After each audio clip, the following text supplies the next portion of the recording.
Bienvenidos, ¿cómo están? Soy Nacho López, acompañado de toda esta gran cantidad de periodistas, de las dos Andreas, del doctor Cifuentes y de los Joses. Duber está hoy con el municipio de Envigado. De los dos Fernandos también. Ah, sí, de los dos Fernandos. Uy. Dos Si quieres, solo Joses, José. dos Fernandos, dos Andreas, un Nacho y un Uber. Y el Uber para irnos. Que Uber también se adapta a diferentes formas, ¿no? Está Uber, está Uber, está... ¿Duber se llama Duber Alberto? No, Arley. Duber Arley. Muy bien. ¿Cómo están todos ustedes? Qué placer tenerlos aquí en la primera mesa de opinión de Antioquia. Y vámonos con Coordinador, que apoya a los empresarios en Colombia. Con el patrocinio de Coordinadora, que apoya los grandes negocios en Colombia, presenta Negocios Net. Yo tengo como una confusión. Yo no sé si al doctor Fernando Cifuentes le mandaron muchos detallitos por el Día del Periodista o por el San Valentín. De pronto ya como sale aquí en televisión con frecuencia, ya empezó a tener ahí pues como... Enamoradas. Pues si uno, si es por la cantidad de chocolates más y de de San dulces, Valentín. es más de San Valentín. Pero yo creo que es que la gente le ve la cara a uno y entonces dice, necesita calorías. Hay que endulzarle la cara. Claro, ¿Y cómo va a estar este día? ¿Cómo son las proyecciones, José? Vean, Nacho, según FENALCO en Antioquia, las proyecciones van a ser relativamente buenas si tenemos en cuenta que esta no es una fiesta nuestra, sino norteamericana, adaptada a las costumbres norteamericanas. Dicen desde FENALCO que el 18% de los paisas van a celebrar San Valentín. Manifiesta la directora ejecutiva de FENALCO en Antioquia que el 47% de estas personas que van a hacer la celebración lo harán en restaurantes, el 13% tendrán planes de cena en casa y un 7% adicional saldrá para fiestas. Dicen desde el gremio que el 75% de quienes van a hacer dicha celebración van a gastar hasta 200.000 pesos y el 25% restante va a gastar más de 200.000 pesos en dicha celebración. Estos pues datos, Nacho, con motivo del Día de San Valentín, que recordemos se va a celebrar próximamente en Estados Unidos y lo empezamos a adaptar a nuestra economía local. María Andrea, ¿por qué el alcalde no fue al evento? Y cuéntele a los televidentes de qué evento estamos hablando. Nacho, ayer hubo una reunión de Asocapitales, sí, señor, donde también fue invitado el presidente Gustavo Petro. En esta ocasión se asistió y al parecer asistió puntual, hay que decirlo en esta ocasión. Pero en la gran foto que se tomaron al finalizar, donde aparecen los alcaldes de las ciudades principales, pues el ausente fue el alcalde de Medellín. Consultamos en la alcaldía si había enviado un representante, entendiendo la importancia, porque estaba el presidente Gustavo Petro, y era la ocasión especial también para hablar de varios temas del Plan de Desarrollo Nacional que convocan a Medellín. Tampoco envió un representante. Consultamos por qué no fue él, por qué no fue un representante, no nos han respondido oficialmente. Quedan las dudas. No, pero el presidente Petro habló de Medellín. Por Sí. allá tiró sus daticos. ¿Qué tiró? Hombre, dijo, por ejemplo, que están tratando de conciliar los planes de expansión del metro con la propuesta de los 5 metrocables, porque realmente en el plan, en la proyección del metro, están unas redes de tranvías, no aparecen los 5 metrocables. Tampoco aparecen en la propuesta de plan de desarrollo, en el proyecto de Plan Nacional de Desarrollo que ya se está discutiendo en el Congreso. En ese sentido, ni en un lado ni el otro, dijo, vamos a concertar, no estamos casados ni tenemos pelea con nadie, pero queremos tener en los barrios populares, especialmente hacia el norte, esos cables o esos tranvías que resuelvan el problema de inequidad de esa zona. ¿Sabe que es muy particular? Porque recuerdo que el año pasado, en el mes de agosto, el alcalde de Medellín, en agosto cuando se estaba en la época de empalmes, Daniel Quintero había manifestado que el gobierno nacional iba a aportar entre 3.5 y 4 billones de pesos para hacer estos metrocables. Sí, y lo dijeron como bombo y aseguraron, platillo. dio incluso el monto del dinero y ahorita ya aparece en duda No por lo aparece. que nos explica Y Fernando. más allá, en mayo y junio, antes de primera y segunda vuelta presidencial, esa era una de las prioridades pues, con las que se vendió y piensa uno que algunas personas pudieron haber definido su voto también porque esa fue una propuesta clara, promesa, sí, más promesa que propuesta, sí, promesa del presidente en campaña. En gracia, de primera y segunda en gracia vuelta. de discusión hay que decir que el Plan Nacional de Desarrollo es hoy un proyecto, ¿cierto? Sí, sí, al que se le puede quitar y adicionar. Y ¿Usted esto sabe de dónde es de Economist? Sí, del Reino Unido. Del Reino Unido. Es tal vez una de las publicaciones más importantes del mundo. En materia económica. En materia económica. Sí, ¿Se leyó el artículo hoy del presidente Petro? No lo leí, pero Le sí he fue escuchado mal. las repercusiones del artículo, entre otras porque, pero ¿saben, Nacho? Es un perfil psicológico Sí. del que muchas personas Le comparten sacaron la su mayoría de perfil las... psicológico Sí, sí. y hicieron un análisis bastante profundo de la situación que está planteando en la actualidad el presidente. Los invito a que lo lean, todavía no está traducido al español, pero bien interesante. Don José, ya tenemos a nuestra invitada en la línea. ¿Usted es tan amable y la presenta? Sí, Nacho, mire, estamos con la doctora Nidia Hernández, directora ejecutiva de Colfecar a nivel nacional. Con ella vamos a tocar un tema que preocupa bastante al sector transportador, pues en los primeros 40 días de este año tenemos bastantes bloqueos que preocupan en el sector, que obviamente generan incertidumbre sobre un sector que, como muchos, pero este más que otros, por ser transversal, mueve la economía del país. Doña Nidia, con las buenas tardes, noches. Y a propósito, le cuento, tuvo una reunión nada menos ayer o hoy con el ministro del Interior. ¿Cómo le fue con el ministro del Interior planteando sus inquietudes por los bloqueos? Pues mira que lamentable. Bueno, primero un saludo a todos los de la mesa, muchas gracias por el espacio. Nosotros ayer teníamos programada una reunión con el ministro del Interior, sin embargo, pues terminó siendo una conversación, puesto que por temas de su agenda llegó muy tarde y ya la gran mayoría de los líderes de los gremios que hacen parte del sector de transporte y otros que vienen también siendo afectados, pues ya la gran mayoría se había retirado, pues ya debido a la hora. Entonces, pues terminamos quedándonos unos muy poquitos y pues no fue una reunión como tal, fue más que todo una conversación donde los pocos que quedamos pues alcanzamos a exponerle nuestra preocupación y quedamos de volver a reprogramar la reunión como estaba coordinada desde un principio. ¿Cuál es esa preocupación que ustedes tienen? ¿Qué es lo que está pasando con los bloqueos en diferentes, prácticamente en todos los departamentos del país? Sí, estamos hablando de, solo en el mes de enero, 81 bloqueos. Y de esos 81, 17 fueron en simultánea en varias vías del país. El mismo día. Sí, esto es una cosa que frena a un país. Cuéntenos un poco sobre esto.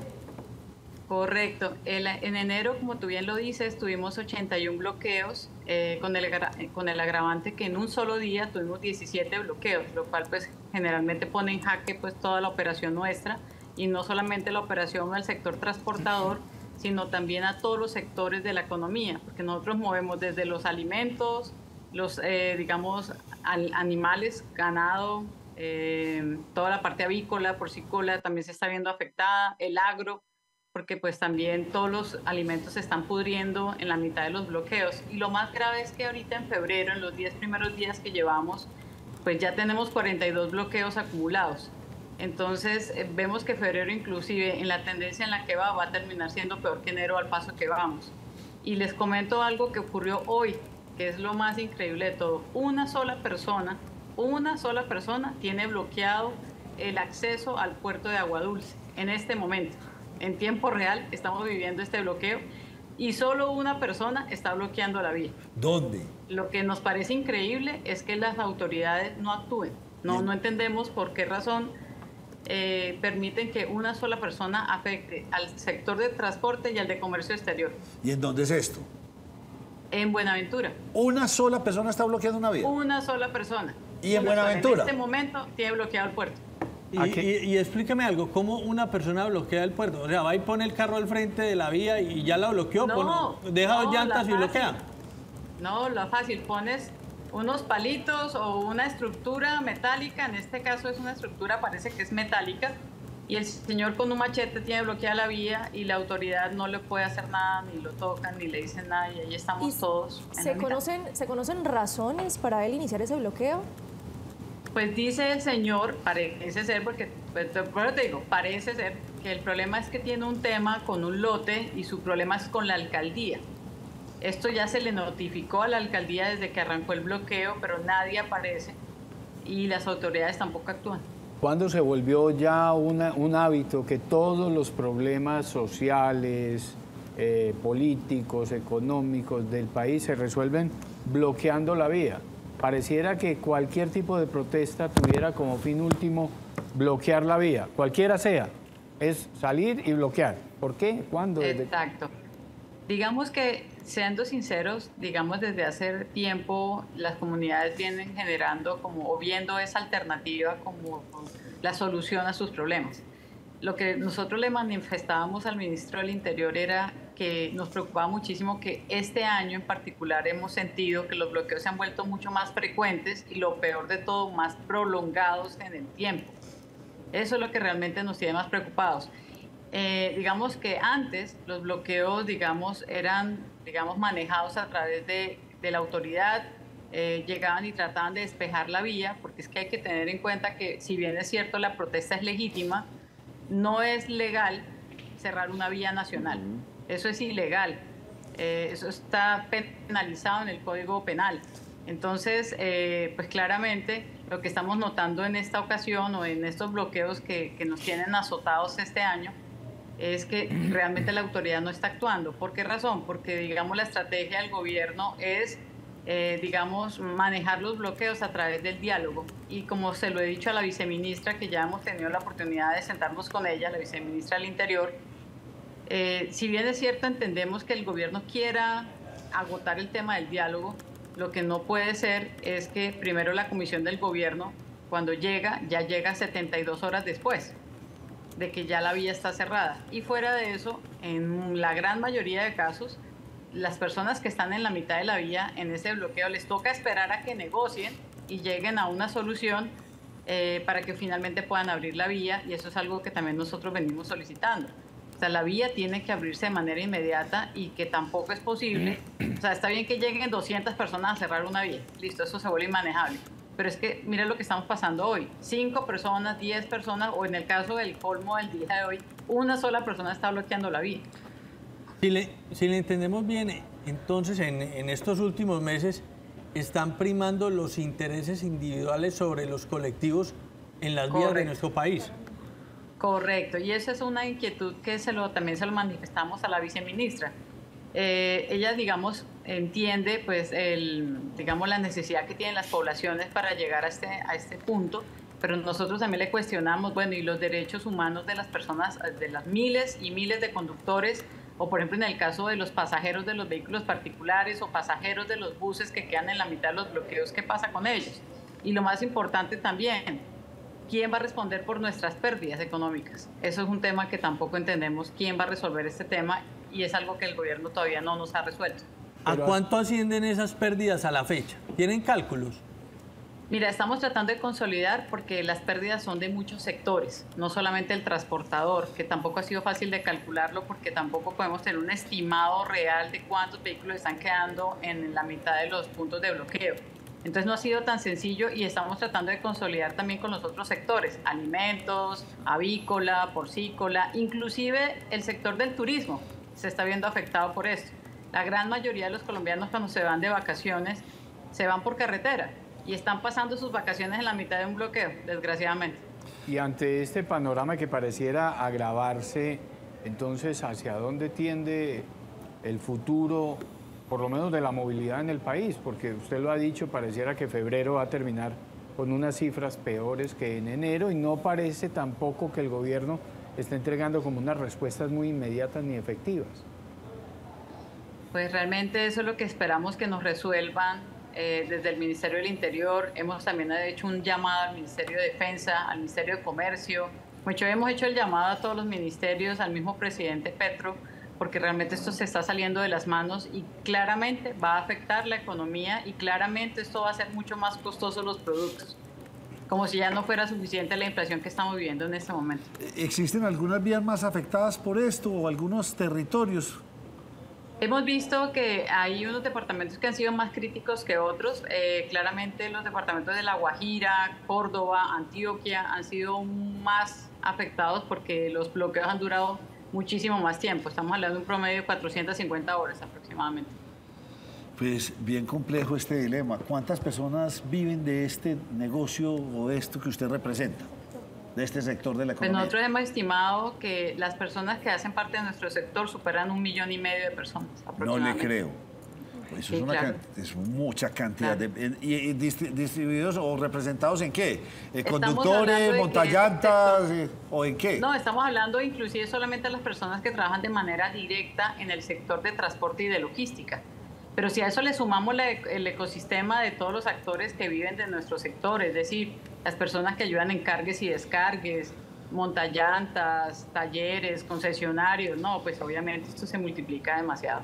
La logística hoy en día es uno de los sectores más estratégicos para cualquier país y lo vivimos en la pandemia. Ahí fue donde más se hizo visible la labor tan importante que nosotros hacemos.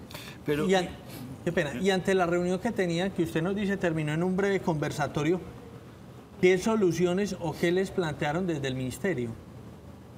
Pues digamos, solamente plantearon dos cosas que me parecen como importantes. Una, que la próxima semana van a publicar como un protocolo con el cual van a manejar el tema de los bloqueos y que de alguna manera, sin dejar de lado el tema del diálogo, pues van a permitir también que la autoridad pueda actuar, porque es lo que no viene pasando. Y realmente cuando vemos que son bloqueos totalmente injustificados o por el capricho de muy pocas personas, pues que realmente están afectando a millones de personas. O sea, es que estamos en esa circunstancia. Para entender un poco, hasta hace un año, por poner un ejemplo, hasta hace un año, ante una situación de estas, ¿cómo actuaban las autoridades? Pues realmente siempre desplazaban a las, digamos, si bien es cierto, también desplegaban el tema de la comisión y personas que iban a hablar con ellos y a negociar y todo el tema, sí permitían también que las autoridades, es decir, no permitieran el bloqueo de la vía. Y muchas veces tocaba usar la fuerza, porque es que no queda de otra alternativa cuando las personas no quieren, digamos, desbloquear. Y pues las autoridades finalmente hacían lo que tienen que hacer, y es evitar una ilegalidad como es el bloqueo de una vía. pues ahí lo tiene José, bien complejo y no sé este mes cómo vamos, pero en enero fue durísimo. Enero fue duro y febrero haciendo Y en duro. febrero vamos en 42 bloqueos. Allá vamos este en momento. 40. ¿Y cuánto Sí, dura? vamos en 42. O sea, ya vamos en la mitad de lo que fue enero y apenas llevamos una semana. 10 días, correcto, 10 días. exactamente. ¿Cuánto dura en promedio un bloqueo? ¿O es el tiempo que a estos bloqueadores les dé la gana? Correcto, exactamente, tal cual. Es el tiempo. Pues, Tal cual. doña Nidia Hernández, directora ejecutiva de Colfecar, muchas gracias por habernos acompañado. No, a ti, Nacho, muchísimas gracias y un saludo muy grande a todos los de la mesa. Complejo este asunto. Alimentos, productos que van en un barco, entonces el barco sale tal día y no llegan al puerto y, Y no es se pueden que se exportar. crea, esos hechos van siendo tan repetitivos y van creando ya el hábito, van creando una línea de acción y entonces en la agenda de cualquier protesta lo primero que aparece es bloqueemos. Sí, y se va volviendo Se como, vuelve muy complicado. como muy anárquico el tema. Y recuerde que en la gran mayoría de los problemas de nuestro país surgen fruto de la falta de presencia del Estado. Y estamos viendo ahí una falta de presencia del Estado en las vías. Y ese tema vamos a hablar a continuación con nuestro invitado, que está bastante preocupado. Pero antes de eso, ¿qué tenemos este fin de semana? ¿Deportes? Nacho, de todo, llama la atención que el evento principal a nivel mundial va a ser obviamente el Super Bowl, que es el partido más importante de fútbol americano. ¿Tiene un que dato se ejecuta. histórico? Dato histórico, es el evento número 56. No, que pero se tiene realiza el un Super Bowl. dato histórico, no, un dato... Un récord. Curioso, que curioso, sí. No, tiene muchos récords, Nacho. No, un dato curioso. Un dato curioso, ¿cuál de todos? ¿Pero qué récord tiene este? Pues sé que en publicidad están disparados. O Sí, sea, están Nacho, sacando del tremendo. estadio. O sea, eso es, mejor dicho. La Mire, Nacho, plata- están pagando fácilmente por un espacio de 30 segundos en publicidad entre 16 millones de dólares. 30 segundos en No, publicidad. pues eso vale, Sí. pero ya no se consigue. No, ya no hay no, cupos. está- O sea, está- eso es ya está todo el vendido. básico, o sea, el paquete básico de publicidad en el Super Bowl de 30 segundos está costando entre 16 y 15 millones de dólares. Obviamente, para las grandes marcas, las que pautan fuerte, eso puede que no sea como quitarle un dulce a un niño. Sin embargo, sigue siendo una cifra importantísima para lo que es el marco principal. Falta- La boleta a ver. más barata que se puede ubicar era de $5,000, $5,500, la más barata para ingresar. O sea, 25 millones de pesos. Aproximadamente. Wow. Y la más cara entre $8,837. ¿Sí? Obviamente los que van a disfrutar del deporte en Estados Unidos 40. lo transmite... Fox. ¿O quién? No, ve, ahí sí me corchó Nacho. Averigüe. Ya le averiguo quién lo transmite. Pero Fox sí, es normalmente- contradictor de Biden.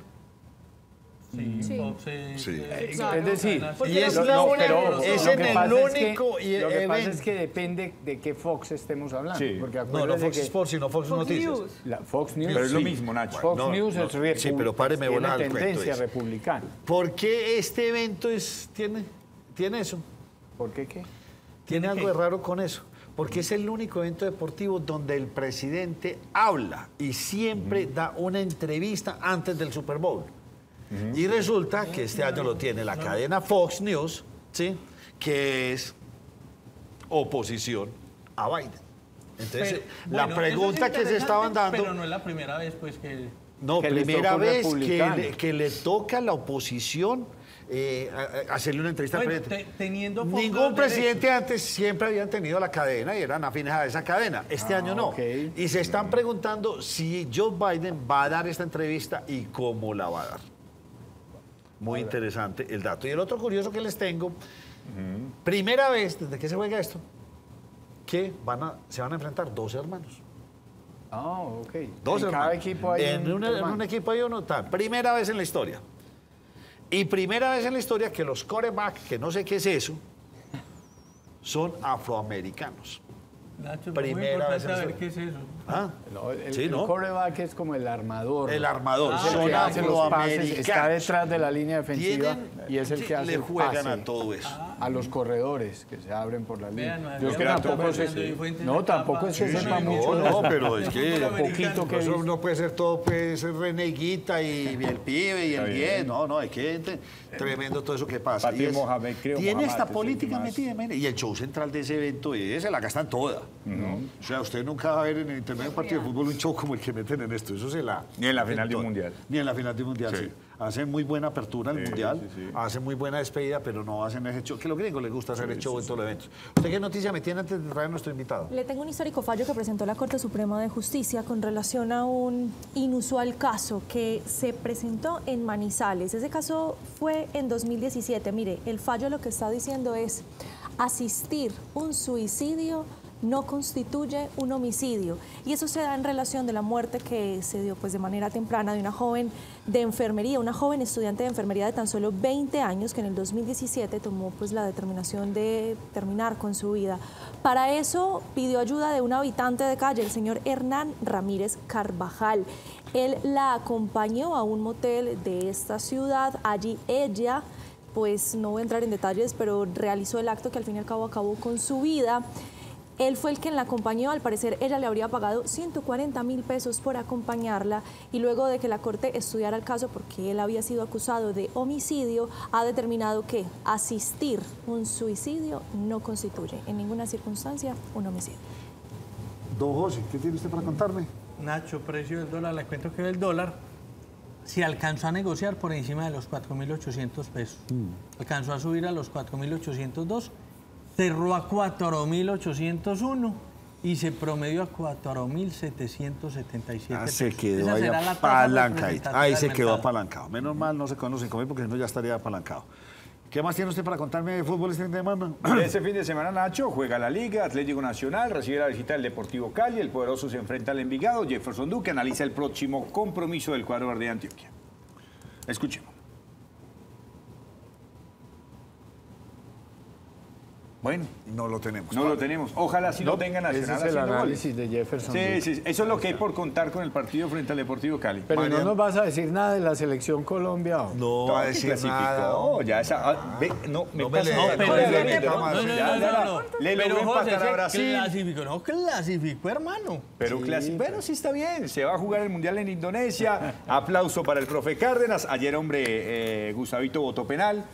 ¿Lo podemos ver? No sé si lo tenemos. Pudo haber ganado Colombia. Pudo haber ganado Colombia. Pudo haber Que sería enfocado histórico más. también, ganarle a Brasil. No, pero en Sudamericanos ya le ha ganado Brasil. Aquí Yo se no- Ahí fue el cobra penalti penal. después de darle ese golpecito. Sí, aquí viene justamente Gustavo Nunca al cobro. entendí la actitud del arquero. No, y yo nunca entendí fue el cobro justamente de A mí me pareció que la actitud del arquero es como muy ¿Quiénes son los de similar a azul? la de Kevin Mier. Brasil. Brasil. Y desafortunadamente, pues... Recuerde que Kevin Mier ya le han cobrado 2 penales por jugadas similares a esa, Sí, por pegarle sí, a los tal cual. delanteros. Efectivamente. Pero bueno, lo que pasa es que igual el fútbol es un deporte de contacto. No se puede esperar a que el arquero salga cuando también tiene que cubrir su integridad, digamos, de una forma dócil a obtener la pelota. Colombia lo intentó, sí, el performance del equipo colombiano mejoró. Le dio. Sí, total, le dio con todo. Ahí se ve claramente. Bueno, muy bien señores. marcado al penal, pero veamos el cobro. A ver cómo le fue. Ese es el fútbol, y después 2 horas ahí tirado haciendo el show, me duele, pero le pegan por detrás. Claro, igual es- Eso Usted duele. mira Y el penal eso. de Gustavito Puerta, vamos a verlo cómo lo cobra. Sí. Hombre, Como con Pereza, ¿o qué? y Puerta le pega muy bien al balón. No sé Como qué le con pasó. pereza, muy No bien. sé qué le pasó. Igual el arquero también tuvo vértigo a la hora de adivinar el cobro, pero no le cobró como ¿Y ese partido cómo quedó? 0-0, Nacho. Le sacaba un buen resultado. Buen resultado, sí es cierto. María Andrea, la suya para irme a pausa. Nacho, hay en el Consejo de Medellín durante las sesiones extras un proyecto que buscaría que el llamado Banco de los Pobres, que fue instalado en el año 2001, pase a ser Banco del Distrito. Se llama Banco de los Pobres, aunque muchas personas le han dicho Banco de las Oportunidades, pero fue creado bajo ese nombre y explicaba uno de los concejales que no podemos verlo como peyorativo porque pues pobres hay. ¿Qué es lo que sucede? De acuerdo a la creación de este banco, que fue cuando Medellín era municipio y ahora ya es distrito, dice el secretario de Desarrollo Económico que es importante ampliar el rango de atención del Banco de los Pobres. Inicialmente este banco fue creado para atender a personas de estratos 1, 2 y 3 con microcréditos y poder combatir lo que se llama el gota a gota. Pero ahora quieren que también pueda darle pequeños créditos a estratos 4 y 5 y 6, también a personas jurídicas y también a microempresas. Pero ahí hay un debate, Nacho, porque hay unos concejales que no creen mucho en este asunto. Vamos a tratar de hacer un análisis no muy profundo, pero haciendo salvedad en algunos puntos específicos con el doctor Luis Guillermo Vélez, el profe, como le dice don José Fernando Gil, del Plan Nacional de Desarrollo, el PND, que tiene preocupados a muchas personas. Ya volvemos.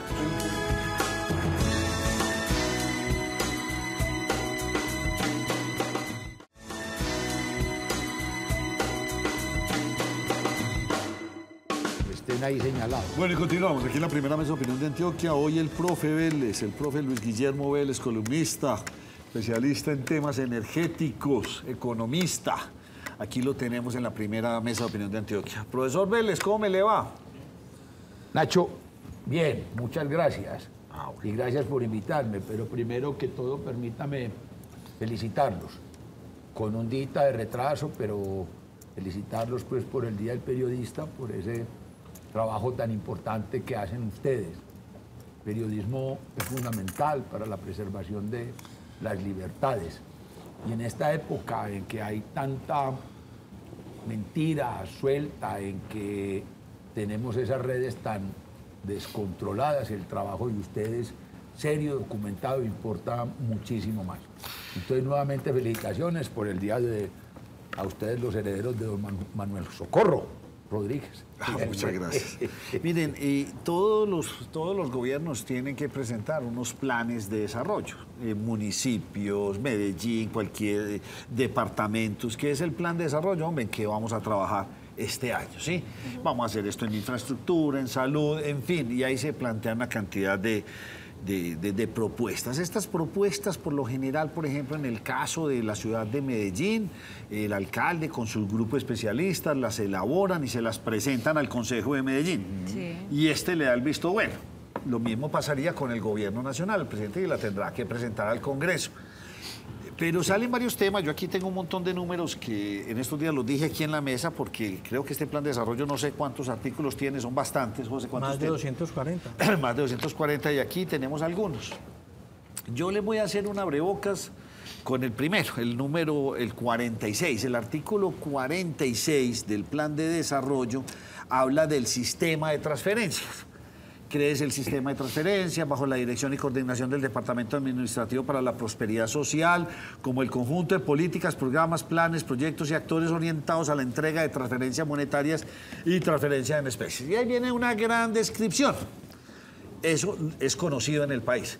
Pero tal vez el último punto, que creo que es el recurrente, doctor Vélez, es el parágrafo transitorio. Y varios de estos tienen parágrafos transitorios. Y este en específico, que seguramente los otros también que seguíamos a tratar de leerlos, dice: revístese de facultades al presidente de la República por términos de 6 meses, contados a partir de la entrada en vigencia de la presente ley, para expedir decretos con fuerza de ley, con el fin de modificar los programas de familias y jóvenes en acción e incorporarlos al sistema de transferencias de que trata el presente artículo, lo anterior de conformidad con lo establecido en el numeral 10 del artículo 150 de la Constitución Política. Y ahí fue cuando se levantaron las alarmas. Estoy poniendo este como ejemplo. De hecho, ya enseguida voy para el 87 y el otro con el que vamos a hablar con usted. Ese parágrafo transitorio, ¿por qué preocupa tanto? Nacho, el Plan Nacional de Desarrollo, permítame, comento algo, siempre consta de 3 partes. Una parte general, un documento pues analítico, descriptivo, con diagnóstico y cosas de esas. Generalmente se llama bases, se titula así, bases del Plan de Desarrollo. Luego viene un componente muy importante que es el Plan Plurianual de Inversiones, con base en el cual ya vendrán los presupuestos anuales, pero ese plan plurianual es muy fundamental porque están las obras, las cosas en las que se va a invertir el gobierno nacional en los distintos departamentos, en las regiones del país. Fundamental, el plan plurianual de inversiones. Y el tercer componente del plan, que es propiamente lo que llaman la ley del plan, es un articulado que en el caso del plan del gobierno de Gustavo Petro son 300 artículos. No siempre los planes de desarrollo tenían los 3 componentes. La planeación del desarrollo en Colombia empieza en el gobierno de Lleras Camargo. Sí. Ahí se adopta el primer plan de desarrollo que se llamó el Plan Decenal. Y luego los gobiernos sucesivamente iban sacando sus planes.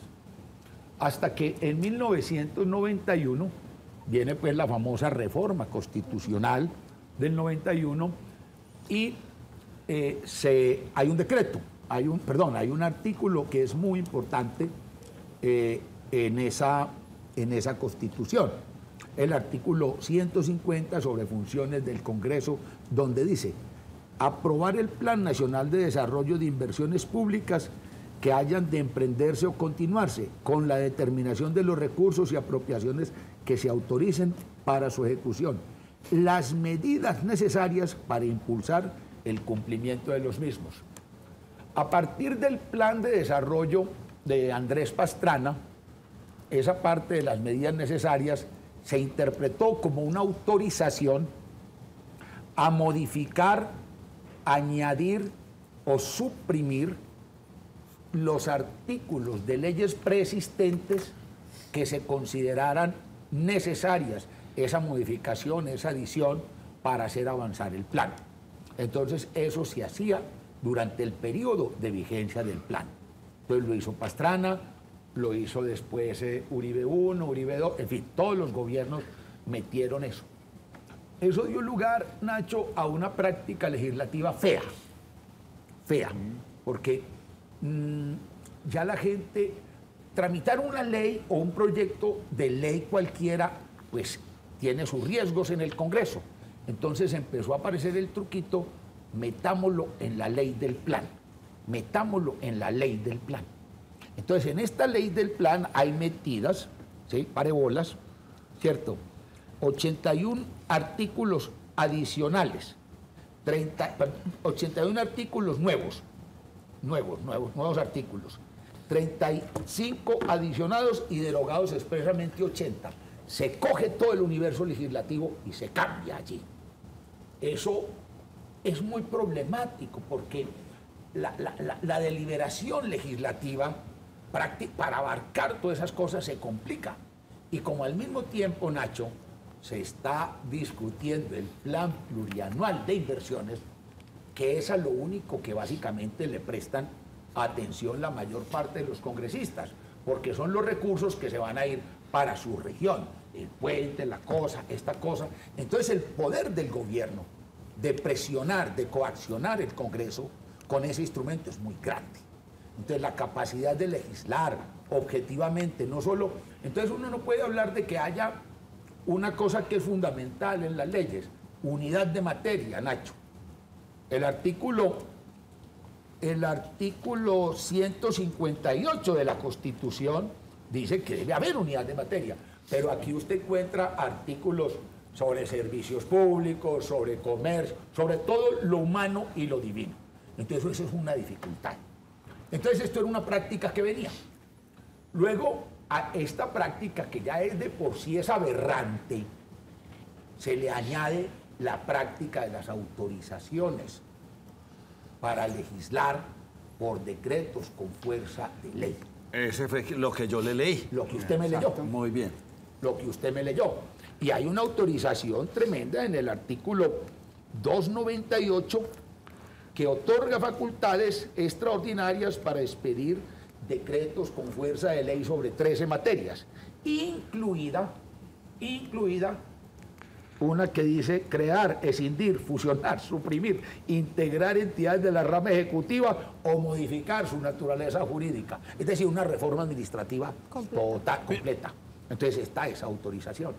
Entonces ese es el primer punto que le llama a uno la atención en el plan de desarrollo. Se le entregan unos, no solo con esas modificaciones de esos artículos, sino con estas autorizaciones, unos poderes muy grandes al presidente de la República. Pero si eso lo aprueba la Corte Constitucional, ¿no tiene nada para decir ante eso? ¿Eso no caería fácil pasando por una revisión de la Corte Constitucional? Yo que dijera, Andrea, ahí está la Corte, hay ahí esos problemas que se plantean. El primer problema es la unidad de materia para esto. No, y la revisión se hace incluso cuando se usen también esas facultades especiales, claro. no solamente sobre el plan, sino también sobre lo que se haga con esas facultades. Ahora, puede pasar cualquier cosa. Lo que pasa es que es una entrega de poder muy grande al legislativo. Yo he dicho que esto es una especie de ley habilitante, como las que hizo Chávez en Venezuela en 2002 y en 2007, como la que hizo Hitler en 1933. ¿Sí? Leyes habilitantes con un legislativo pues renunciando a justamente a hacer el contrapeso. Todo el espíritu del contrapeso se pierde. Quién sabe si de pronto nos quede para ese contrapeso pues la Corte Constitucional. Pero ese es el primer punto que me parece muy grave, Nacho. Usted habló de ese. Yo le voy a leer otro, que a mí me sorprendió, el artículo 87, no sé si lo leyó. Usted ahora nos felicitó por el Día del Periodista. ¿Para dónde va todo este mundo? A lo digital, ¿sí? Facultades extraordinarias para el fortalecimiento institucional en materia de seguridad digital. Lo mismo, de conformidad con lo establecido en el numeral 10 del artículo 150 de la Constitución Política, revistas el presidente de la República de precisas facultades extraordinarias hasta por término de 6 meses, contados a partir de la fecha, para que lo vuelva leyes. Y entonces viene otra pregunta. ¿Será entonces que vamos a empezar a ver cómo apagamos esto?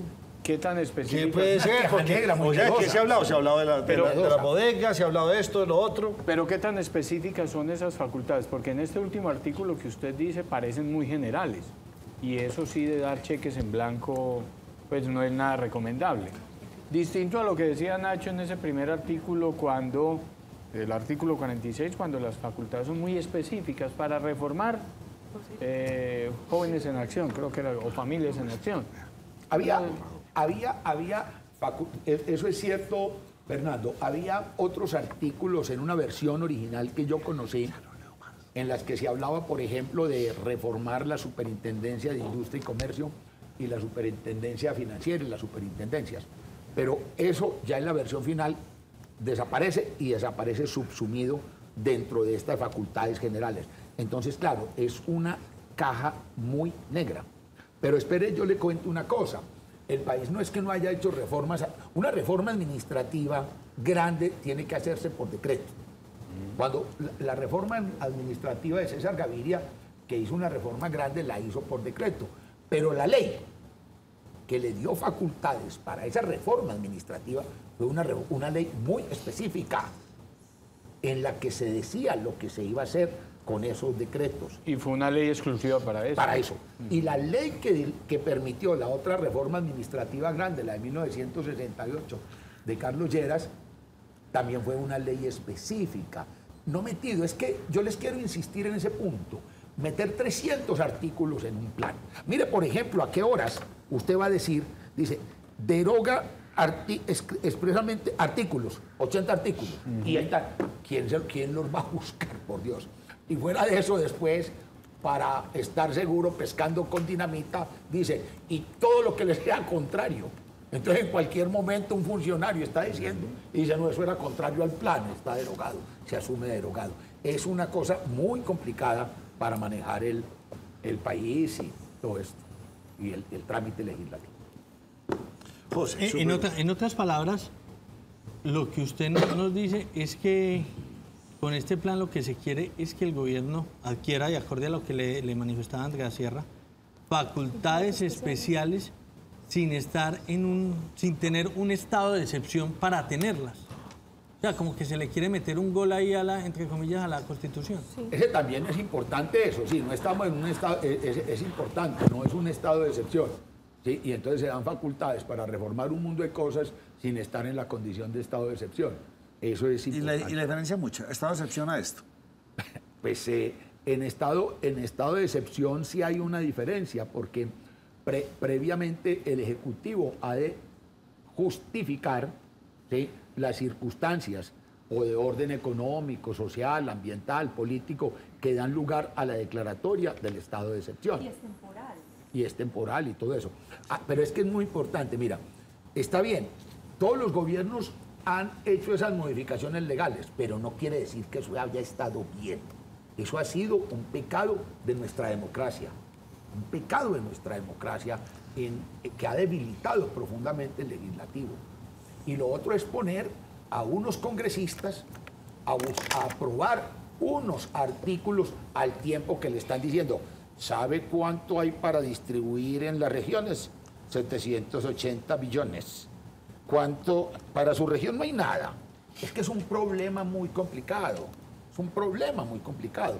Los congresistas, yo creo que no están en condiciones cuando están aprobando. Es decir, ¿qué dice el tipo? ¿Qué hago yo? Mi región necesita un puente, esta inversión en esta otra cosa. ¿Sí? Y si no apruebo los artículos, no llevo nada. Y yo lo necesito para que me reelijan Y yo lo necesito para que me 2 o reelijan. 3 años. Entonces ya la capacidad deliberativa del Congreso es muy baja en estas circunstancias. Ese es el primer punto. Ya podemos referirnos, si quieren, a algunos aspectos del plan como tal, del contenido mismo. Pero antes de pasar a esa parte, Señora. profesor, la Constitución, ¿cómo guarda o cómo protege precisamente que estas facultades del Ejecutivo, que es un Ejecutivo temporal porque estará 4 años, pues realmente no vayan a afectar el desarrollo como tal del país y como tal la Constitución? ¿Qué dice la Constitución alrededor de eso? Pero es que es justamente, María Andrea, lo que se está brincando. Antes, es decir, el artículo 150 que leí dice, entonces, las medidas necesarias, y eso se interpretó equivocadamente, a mi manera. Yo siempre he criticado que el plan de desarrollo modifique cualquier artículo de ley, por las razones que acaba de exponer. Me parece una práctica incorrecta en una democracia de verdad. Pero en esta oportunidad, pero bueno, al fin y al cabo había una temporalidad. Entonces yo decía, el decreto tal se cambia de tal forma durante los 4 años. Después venía a regir el decreto o la ley como estaba antes del plan. Entonces era una cosa temporal. Pero ahora entonces al otorgar las facultades, entonces se produce, pero es una pregunta interesante, María Andrea, es decir, los decretos con fuerza de ley que se saquen en uso de las facultades son permanentes o temporales. Sería un absurdo que yo apruebe una reforma del Estado, por ejemplo, y diga que va a ser en los 4 años de duración del plan. No. Entonces, por ese camino de meterlo dentro de los instrumentos del plan, porque si ustedes miran el articulado de una parte que dice mecanismos del plan, y vienen todos estos artículos y todas esas facultades. Entonces es una trampa meter como mecanismos del plan esas facultades para hacer modificaciones legislativas. ¿Qué rumbo toma entonces el país acá, profesor? Yo no sé qué digo. Yo no sé. Pues yo les expreso mi preocupación. ¿Qué Sí. les puedo decir yo? Este es un gobierno muy proclive Sí. al autoritarismo, al totalitarismo, ¿sí? descaradamente proclive a eso. Es decir, en su momento César Gaviria y Carlos Lleras tuvieron facultades para hacer reforma administrativa, pero algo va de Petro a César Gaviria y a Carlos Lleras. Ellos eran unos demócratas, por encima de cualquier consideración, eran demócratas.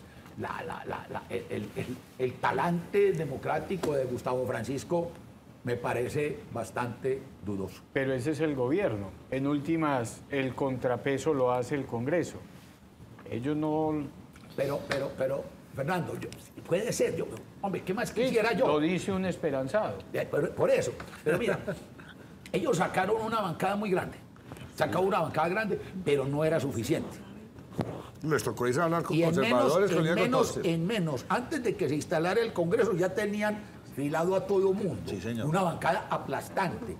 Incluso los conservadores, ¿qué conservadores, por Dios? Sí. Es decir, conservadores apoyando esta estatización, porque eso es el plan. El plan es una estatización de todo, es una concentración de poder. Es una concentración de poder, es una eliminación del sistema de contrapesos. Es que una sociedad libre y democrática tiene contrapesos. Pero ¿qué tan difícil es sostener ese panorama que usted habló, que ya tenían a todas las bancadas? ¿Qué tan difícil o qué tan costoso es sostener? Porque usted lo dice, no tenían lo suficientes. Les tocó ir a buscar más y logró una cosa muy avasalladora. ¿Qué tan difícil y qué tan costoso es sostener eso? Yo creo que 700 billones de pesos alcanzan para mucha cosa. Eso es lo que... pues estamos fregados. 700 billones de pesos alcanzan para mucha cosa. Mucha cosa. Si me permite, profe, le hago una pregunta que va ya muy enrutada a lo que nos proponía de revisar el plan ya específicamente. Y es, usted acaba de decir un calificativo muy importante y es la estatificación.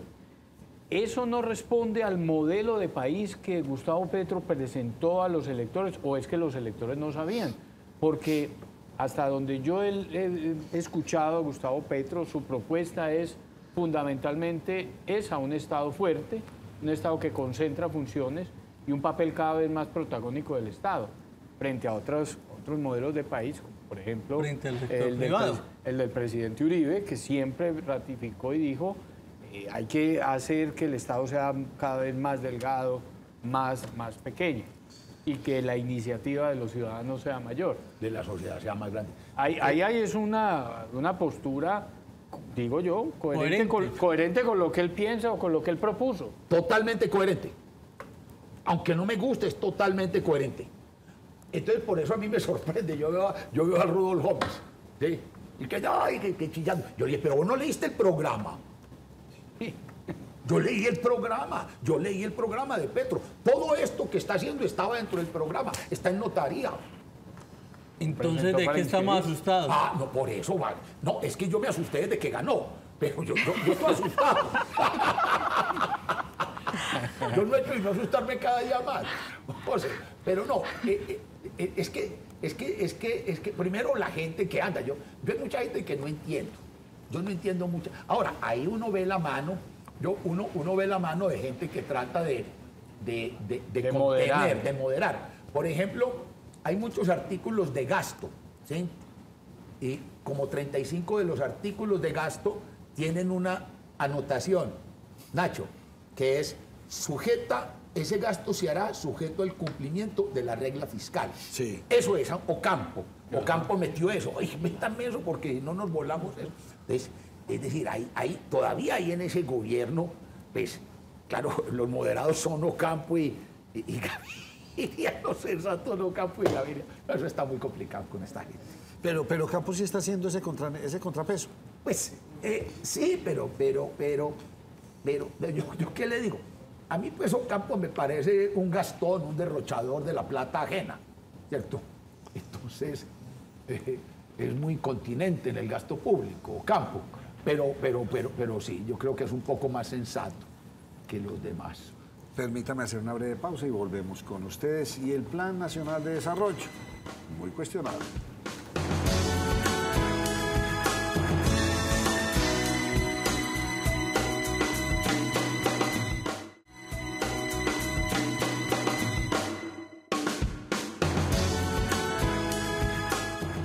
Este Plan Nacional de Desarrollo es para este año, No, para el gobierno. para todo el gobierno. Sí, todo el gobierno. 2022, Sí, porque 2026. ese es el plan de inversión. Pues se pasa de No esa es por manera. años. No, es más, recuerde Ese que es el, en los el últimos anual es el meses, presupuesto. en los últimos meses del año anterior estábamos terminando de ejecutar lo del cuatrienio de Iván Duque. Sí. O sea, ya hoy, ahora es que arrancamos en realidad con lo de Gustavo Francisco, como lo menciona el Gustavo profesor. Francisco, sí. Sí, y entonces el presidente Petro lo que están pidiendo ahí son esos 6 meses de gracia para poder volver muchas cosas en leyes. Sí, claro, para remover, pues, hacer esos mecanismos del plan. ¿Eso hacer ha pasado aquí en Colombia, ajustes. doctor Vélez? Sí, señor. ¿Con quién? Con todos, después de Pastrana. Después de Pastrana, todos introdujeron ¿Pero cuál Pastrana? Andrés, Ah, ok. Andrés Pastrana, Pastrana hijo. Pastrana hijo fue el que empezó con la guachafita. Entonces eso dio, y entonces modifiquemos este artículo de telecomunicaciones. Es que eso dio lugar a una práctica muy perversa, Nacho. Lo hicieron con Pastrana, lo hizo Uribe, lo hizo Uribe II, lo hizo Santos, lo hizo Santos II, lo hizo Iván Duque Márquez. Todos lo han hecho, ¿sí? Pero no es una práctica perversa para la democracia. Y los gremios, y los lobistas.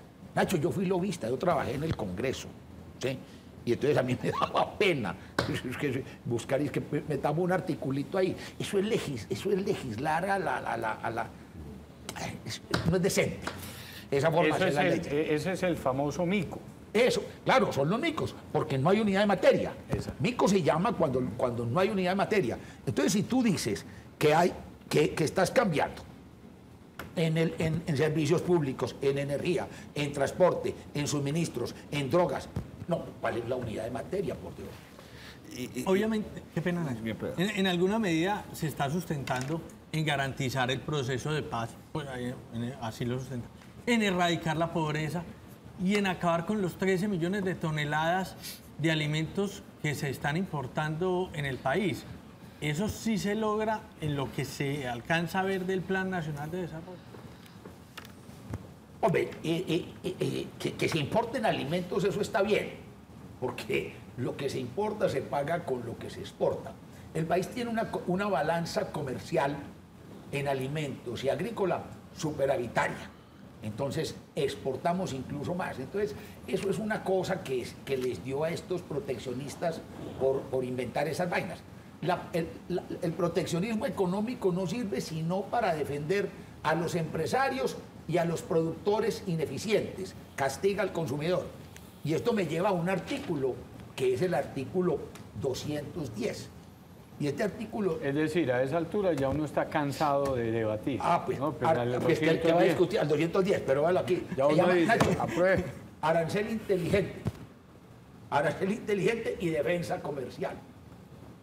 El gobierno nacional proveerá la defensa comercial de la nación mediante una política de remedios comerciales y aranceles inteligentes, con el fin de lograr un equilibrio en las condiciones de competencia para la producción nacional frente a las importaciones y la defensa de las ramas de producción afectada por prácticas desleales, maniobras contrarias al libre comercio, a la soberanía alimentaria y al adecuado funcionamiento del mercado.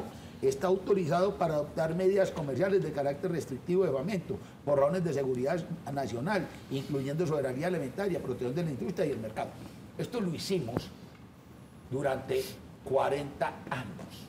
Esto es el proteccionismo cepalino, que aquí...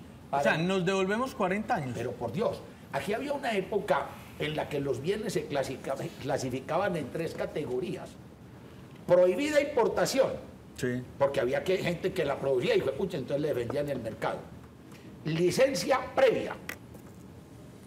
Y luego venía libre importación, que era chiquitico. Y los aranceles eran grandísimos, un arancel disperso. Entonces, eso es lo que pues, uno no podía consumir sino productos de producción nacional. Es que a la gente se la ha engañado. Si algo bueno hizo el gobierno de Gaviria fue esa apertura comercial que permitió la llegada. Es que el comercio no es bueno por lo que uno vende, sino por lo que compra, con lo que uno vende, por los bienes y servicios que llegaron a los hogares y a las mesas de las personas. Una diversidad de cosas. Entonces ahora vienen con ese cierre de la economía y entonces solamente los muy ricos podrán pagar aranceles caros, ¿sí?, para comprar cosas, pero esto le encarece la vida a la población. Con el plurito es que defender la producción nacional. Profesor, Señora. dice de este Plan Nacional de Desarrollo que durante esos 4 años costará cerca de 1.154 billones de pesos. Dentro de lo que usted ha leído y también es conocedor, ¿cómo se va a financiar teniendo en cuenta que se está buscando hacer una transición energética que además se sabe que de ahí dependen muchos ingresos también de la nación? ¿Será ambicioso hablar de esos 1.154 billones de pesos para 4 años? ¿Quedaremos cortos? ¿Cómo lo ve usted? Lo veo difícil. Ellos esperan financiar el 50% con recursos del presupuesto nacional. Sí. ¿Sí? Luego vienen el otro 50% se divide en recursos del Sistema General de Participaciones, ¿cierto?, que son recursos del presupuesto nacional, porque eso se le da a las familias. Y luego vienen recursos de regalías. Había en los planes de desarrollo anteriores, ¿sí?, había recursos privados. En la estructura de financiación del plan no hay un peso. O sea que ya hay un cambio fundamental. En la visión, sí. En la visión y en el concepto. Y entonces la parte que ocupaba, ¿sí?, en esa estructura de financiación se denomina otros recursos. María Andrea. Por eso entonces, y esos otros recursos, te estoy diciendo de memoria, ¿sí? No, pueden ser y lo tiene muy bien memorizado porque aquí estoy viendo la tabla y es así. Entre un 20 y un 25% todavía aparece como otros recursos. Entonces, eso es como cuando uno hacía el presupuesto de una empresa y decía, y finalmente ponía una partida, es que plata por conseguir, al 50%. Y la junta directiva, uno llega a una junta directiva y es que está mal, y al final ponen el renglón, plata por conseguir 20%, lo echan a uno de la junta de la empresa. Pero esto podrá conseguirlo pues a punto de más impuestos. Es que plata por... Sí, es decir... Pero es que no sabemos de dónde, pues, porque ya esta reforma tributaria pues, apretó bastante la cosa. Pero también aprieta en impuestos. Ah. Aquí también hay impuestecitos. Sí. Este plan también tiene más impuestecitos, sí. También tiene... aumenta en energía hay una cosa. Es que, mire, los gobiernos muy sinvergüenzas provocan inflación y después dicen que están luchando contra ella. El problema con las tarifas y los precios de la energía es que en los precios de la energía hay un componente de impuestos muy grandes. Entonces hay unas vainas que llaman las transferencias ambientales, que eran el 4% del precio de la energía y las van a tirar al 6%. Luego viene que una cosita para habilitación. En fin, eso en el precio final de la energía podemos tener más o menos un 15% de impuestos. ¿Sí? Y Entonces, esa la pagamos todos. la pagamos todos, claro. Como en el precio de la gasolina. En el precio el 35% del precio de la gasolina es impuestos. Y después tiene que estar subsidiada, Nacho. Sí, claro. Sí, así es. Bendito sea mi Dios. Bueno, Y ahí vaya en 1.200 pesos. Yo no...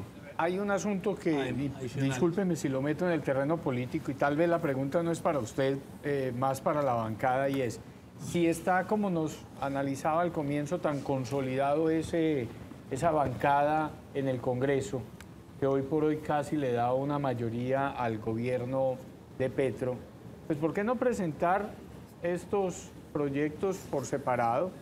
Si tengo la aplanadora, ¿qué problema hay?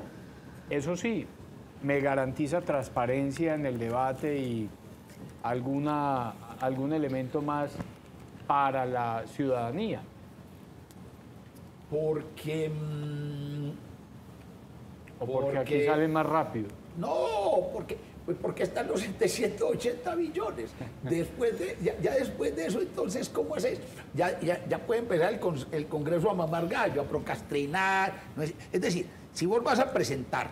Ahí tiene la zanahoria al pie. Pero por Dios, 780 billones, que es el presupuesto que se va a territorializar. Entonces, si vos decís y te aprueban, entonces supongamos que les da pues por ser que le paran bolas a Vélez. Dice, no, Vélez tiene razón, qué vergüenza sustituir el legislativo. Y dice, no, saquemos todos los artículos y saquemos esa y aprobemos el plan y repartamos los 780 billones. Ay, María, se desintegra la coalición al otro día. Eso se acaba. No seamos bobos, hombre.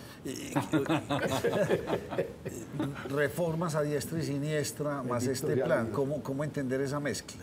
Le va a dar para tanto, reforma salud, reforma justicia, de todo, Pensiones, o sea, pensional. laboral. Pero ya empezó la reforma de la salud. No, la van a pasar el lunes, no se la No, pero a nadie. lo que pasa es que en el plan metieron un artículo que me dejó muy cabezón. ¿Cuál? Es un artículo. El Peribera. ¿Qué número? Ya voy. Peribera, mijo. Que me tiene cabezón. Yo llamé a unos expertos a que me dijeran y me dejó más cabezón el asunto. ¿Y está relacionado con qué? Con salud. Entonces ese artículo del 125, el giro directo. La administradora de los recursos del Sistema General de Seguridad Social en Salud, ADRES, en nombre de las entidades promotoras de salud, EPS, y demás entidades obligadas a compensar, realizará el giro directo de los recursos de las unidades de pago por capitación de los regímenes contributivos y subsidiados, destinados a la prestación de los servicios de salud, a las instituciones y entidades que presten dichos servicios y que provean tecnologías incluidas en el plan de beneficios, así como a los proveedores. Asimismo, girará directamente los recursos de los presupuestos máximos por servicios y tecnologías no financiadas con cargo a la UPC. Entonces, pero esa sí no se la entendí, porque la ministra había anunciado ese elemento de giro directo como parte integral de la reforma a la salud, no como parte del plan de desarrollo. Pero por eso yo te estoy contando. Entonces aquí el problema está bien que giren, pero el problema es quién factura. Ojo, aquí es crucial. Yo le pregunté a mis amigos que saben de estas vainas, léanse ese artículo. ¿Quién factura? Porque si factura la EPS, y si eso es una cosa, entonces el movimiento es uno y el movimiento es otro. Sí. Pero si es ADRES dando la plata, Ave María, entonces aquí ya hay un elemento de avance que lo pone a uno a pensar. No, es que son 300 artículos, hombre, eso hay que mirarlo con lupa, con mucho cuidado. Por ejemplo, ahí están las cámaras de comercio, se van a tomar eso. Hay 15 artículos sobre las cámaras de comercio. ¿En el plan de desarrollo? Sí, claro. ¿Y con qué fin? Por Dios. Pues yo qué vas a ver. Poder, hombre, Nacho. Poder. Claro. O sea, usted lo que está diciendo en resumidas cuentas es, vamos hacia un Estado centralista absolutamente, que el Estado controle todo.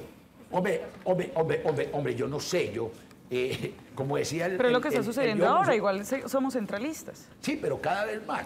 No, claro, mira, a mí me aterra, el Estado muy poderoso es una cosa miedosa, es que el Estado es una cosa que lo puede aplastar a uno. Hoy el Estado colombiano, ¿sí?, con los instrumentos que tiene, lo puede aplastar a cualquiera. Es macrocefálico. El Estado es una cosa muy poderosa, pues los contrapesos, y ahora se va a volver más poderoso.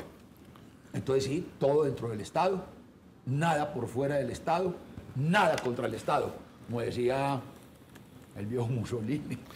Y muy poco privado. Pues lo que montan es, no, va a haber gente, la economía privada se mantiene y habrá gente pues que busque estar allí y los grandes negocios se mantienen. Los ricos pueden vivir y los grandes negocios pueden estar bien en cualquier parte. Los pobres, muy pobres, les va mal casi que en cualquier parte. La clase media se deteriora, se vuelve hilachas y se empobrece, en fin, no sé. Aunque no es su principal área de experticia, y ahora que estaba hablando de la reforma a la salud que presentaban hoy, quedó para el próximo lunes, de lo que hay se conoce, ¿qué le preocupa con esa reforma a la salud? La eliminación de las EPS. Es que... Pero ha manifestado que después de una reunión de ayer que no las eliminan, sino que como que les van a transformar funciones. Sí, pero pues ojalá. Es que, mira, el aseguramiento en salud es un tema fundamental, el aseguramiento. Mira, cuando tú tienes una necesidad en salud, ¿cierto? Tú la tienes ya.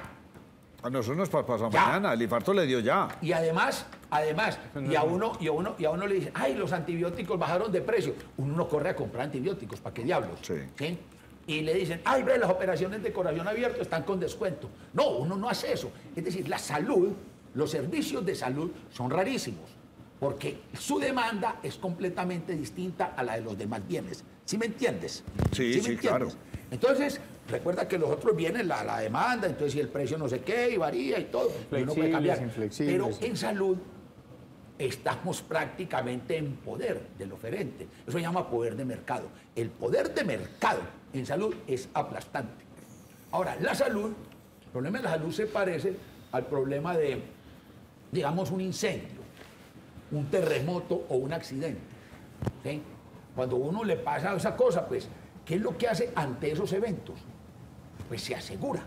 La pérdida de la salud es un evento igual de catastrófico. Eso es la pérdida de la salud. Entonces, por esa razón, en el mundo se desarrolló un mercado del aseguramiento en salud, que es independiente del sistema. Pues aquí la gente que puede pagarse una seguridad en salud, pues se la paga. Y entonces, ay, me dañé, listo, y paga el asegurador por uno, que lo que sea. Entonces, que es un segmento mínimo de la población. Exactamente. Pero entonces, ¿qué fue lo que hizo la Ley 100? La Ley 100 creó un seguro colectivo obligatorio, donde lo mete a todo el mundo. Yo no puedo decirle a la Ley 100, es que yo tengo mi seguro privado. No, ahí te metes. Si querés tener privado el tuyo, pero aquí te metes. ¿Para qué funciona la solidaridad? Y entonces, ¿cómo funciona la solidaridad? Primero, te cobran en proporción al ingreso. No te cobran una prima a uno, vos vas a adquirir una prima, un seguro en salud, y te dicen, no, los riesgos son estos, y no te dicen cuánto te ganas, y la prima es única. Acá no, acá la prima es función de tu ingreso. Y en segundo lugar, meten un componente de solidaridad. Y entonces, esto fue lo que permitió asegurar a la gente. Entonces, antes de existir el sistema de aseguramiento, existía una cosa que llamaba el seguro social. Eso era una porquería. Allá quedaba esa clínica León 13, eso parecía permanentemente un hospital de guerra. Sí. La gente se moría chillando para que la atendieran en el ICS, que era a la vez asegurador y prestador. Entonces, con la Ley de 100 se dio eso y se aseguró, se le dio seguro a la población. Entonces, se paga la unidad de capitación a las EPS y las EPS responden por uno. Uno mira por acá lo que dice la gente. Este es un sistema muy igualitario. Yo voy a reclamar los medicamentos al mismo sitio donde va la señora que trabaja en mi casa y vamos juntos. Ay, tenés que reclamar medicamentos hoy. Vamos, nos vamos juntos. Y vamos, la atienden en las mismas clínicas y hospitales donde me pueden atender a mí con el sistema. Pues tiene sus problemas, sí, pues que a mí no me parecen muy graves. Sí, porque yo pido una cita y me la dan dentro de 8 días, me parece normal. Con un médico particular también se demora 8 días, a veces con un especialista se demora 15. Y si tengo una urgencia, voy a una urgencia y me atienden de inmediato. Entonces, es por el sistema de aseguramiento. Entonces, ¿qué es lo que va a pasar? Que la gente que tiene sus seguros privados, así como tiene sus seguros de incendio, como tiene sus seguros de terremoto, como tiene sus seguros de accidentes en el carro, cualquier cosa, pues mantendrá su seguro de salud. Y la otra gente quedará sin seguro, expuesta al evento. ¿Y quién le va a atender el evento? Pues esa red, obviamente en un principio, esto no se daña pues inmediatamente, pero aparecerá esa red del gobierno, pues lo que era. Yo desconfío mucho de eso. El Seguro Social era, en su momento, el cargo más importante de este país después de la presidencia de la República. Eso eran unos flujos de recursos impresionantes, porque estaba también lo de pensiones, eran dinerales. Esto es lo que quieren. Yo no sé quién querrá esa vaina, pues, pero tiene que ser muy amigo del presidente o de Verónica. Pero el problema del sistema de salud no es solamente de calidad del servicio. Hay también unas dificultades muy profundas hoy en la financiación que tiene a un montón de EPS ya cerradas y un montón de IPS con serias dificultades financieras. ahí también habría que tener intervención. Porque claro, el análisis tiene que ser integral. Por supuesto, hay un problema de flujos financieros. Siempre lo hay, siempre lo va a haber, siempre va a haber un problema. Nosotros llevamos 30 años lidiando con el problema de los flujos financieros. Segundo, hay unas EPS que se quiebran. Es que para eso son las empresas privadas. Las que no funcionan, quiebran y siguen las otras. ¿Sí? Pero cuando se quiebra la empresa del Estado, cuando se quebró no, las empresas del Estado no se quiebran, de cuenta de impuestos las se quebró en manos de uno de acá, hombre, de este, ¿cómo se llamaba? Wolf. Carlos Wolf. Carlos Wolf. Y Sasa. Entonces, y colapsó eso colapsa. Entonces, no, ¿qué te digo, Fernando? Tú tienes razón, hay varios problemas. Primero, sí puede haber problemas de exceso de demanda, ¿sí? Porque la gente, el viejo dicho, cuando nada nos cuesta, volvamos a la fiesta. Pero yo creo que la gente se ha ido acostumbrando, que ahí está y que ya demanda menos frívolamente, ¿cierto? Puede haber problemas de que se recetan cosas costosas, pero justamente para eso están los contrapesos, para controlar todos esos asuntos. Gastos excesivos. Sí, es decir, ¿qué digo yo? Todo eso es gestionable. Una última pregunta ya para irnos, porque con ustedes nos va el tiempo a una velocidad que ni la creemos. ¿Qué tan bueno es que entre el presidente a regular las tarifas de los servicios públicos? No, yo creo que eso es una mala idea. La regulación de los servicios de energía eléctrica es muy compleja. Mire, son unas entidades que tienen, yo creo que cada una de ellas tiene 30 o 40 funcionarios técnicos especializados. Los comisionados son personas que cumplen requisitos de experiencia y profesionalismo y todo lo demás. Entonces, y que se nombran de formas que no son de la carrera pública, se nombran pues por periodos para que los gobiernos no los puedan votar, para darle lo que me decías ahora, Nacho, muchas cosas que ya habíamos logrado que fueran políticas de Estado, pues darle esa continuidad, como en el Banco de la República. Entonces eso es complejo. Ahora, sacaron el decreto y él dijo en ese decreto que se apoyará en los técnicos de las comisiones, pues porque o si no, no puede hacer nada. Pero yo no sé, yo creo que de todas maneras eso va a ser una cosa muy chapucera y que le va a hacer daño a la viabilidad financiera de las empresas y a la postre al consumidor. Nuestro economista de cabecera, Luis Guillermo Vélez. Al final, frente a eso que usted menciona, y a mí me parece que fue contradictorio del propio presidente Gustavo Petro, porque él cuando menciona eso dice, es que hay unas entidades expertas que llevan cantidad de años cumpliendo esa función y no tendrían por qué, pues si son expertos, no entiende uno, si él mismo está diciendo que son entidades expertas, ¿cómo va a asumir la función él de unos expertos? Creo que lo que él está haciendo es invirtiendo el orden. Primero lo político y después lo técnico. Es correcto. Y si lo técnico no acompaña a lo político, pues habrá que reorganizar. Y esa se la cobran rapidito todo el mundo. Profe, gracias por habernos acompañado. Gracias a ustedes y nuevamente felicitaciones, excelentes periodistas. Muchas gracias. Una pausa y volvemos.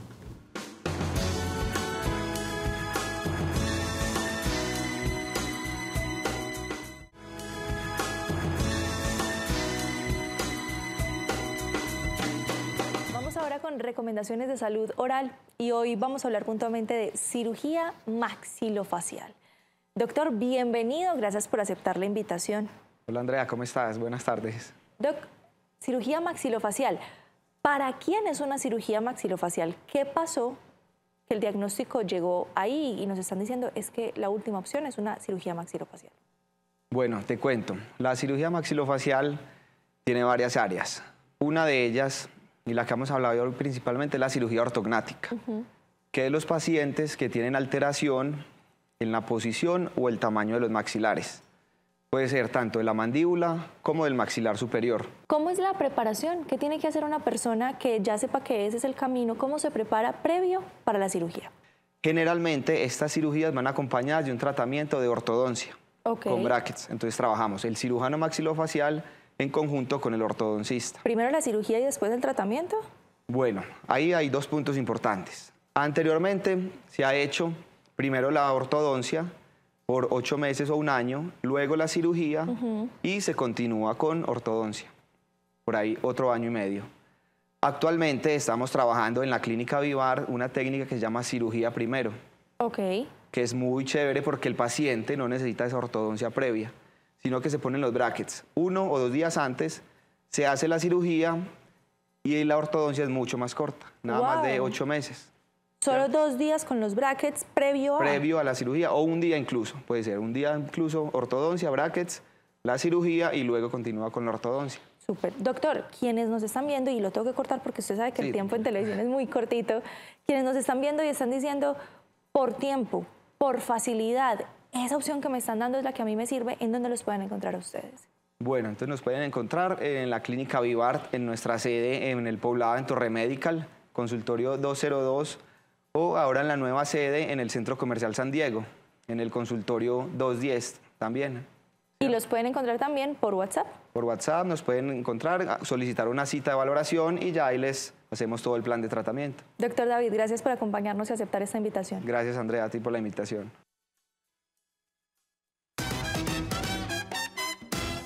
Hola, ¿qué tal amigos? Los saludo desde uno de los ingresos de nuestro centro comercial, el ingreso de la Avenida Regional, justo al lado de Coordinadora, para contarles que hoy, como siempre, me voy a cazar muchos, pero muchos descuentos. Acompáñenme por este recorrido donde ustedes se van a poder antojar. Hacerlo es muy sencillo. Ingresan a nuestra página mallorca.com.co y ahí encuentran todos los descuentos, o simplemente escanean el código QR que aparece en pantalla y listo, los lleva a la página para que ustedes sepan cuál es ese producto que ustedes tanto quieren y además con el mejor descuento. Yo voy a recorrer solo algunas de las tiendas para que ustedes se antojen y sepan dónde pueden comprar y ahorrar. ¿Vamos o qué? ¡Vamos, vamos, vamos! Hasta el 15 de febrero tienen oportunidad para disfrutar los descuentos que Colchones Comodísimos tiene para ustedes. El colchón Insignia tiene el 30% de descuento. El Gold Pillow está aquí y tiene ese descuento, pero eso no es todo. Además tienen almohadas con el 25% y otros tantos combos también con muchos descuentos. ¿Qué esperan? Colchones Comodísimos espera por ustedes aquí en la etapa 1, piso 3. Pensando en renovar su alcoba, su sala, pues esta es la oportunidad que ustedes estaban esperando porque Jamar tiene grandes combos donde hay muchos descuentos. Que esperan para disfrutar de estas super promociones que están aquí en Jamar, en la etapa 2, en el piso 1?